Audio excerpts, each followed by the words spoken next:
កិនប្រាថ្នាក្រុមប្រាំងវស្សាណាថ្លៃមិនថាយុគមិនថាថ្ងៃស្រ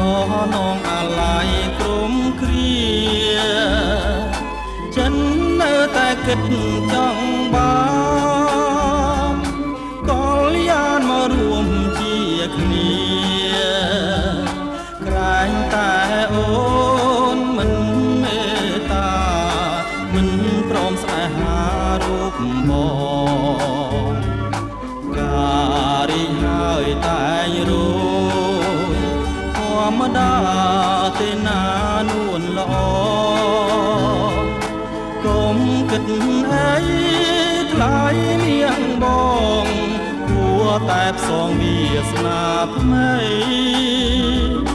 សូមមកនាងកិនឲ្យច្បាស់រហូតដល់គង់ខ្លាំងណាស្រីស្លឹងឈើចាស់គង់ខ្លាំងខ្ចីចិនស្រីគង់ខ្លាំងថ្មីហេបា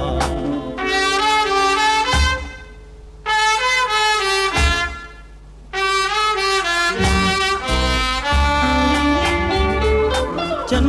នៅតែកិនប្រាថ្នាក្រុមប្រាំងវស្សាណាថ្លៃមិនថាយុគមិនថាថ្ងៃស្រនងអាឡ័យក្រុមគ្រាចិននៅតែកិនចង់បានកលយានមករួមជាគ្នាតែអូនមិនមេត្តា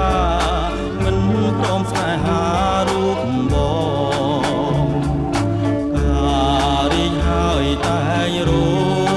យធម្មតាពេលណានួនល្អកុំគិតអីថ្លៃមៀងបងគួរតែផ្សងវាសនាថ្មីសូមមកនាងកិនឲ្យច្បាស់រហូតដល់គង់ខ្លាំងអាស្រីស្លឹងឈើចាស់គង់ខ្លាំងខ្ចី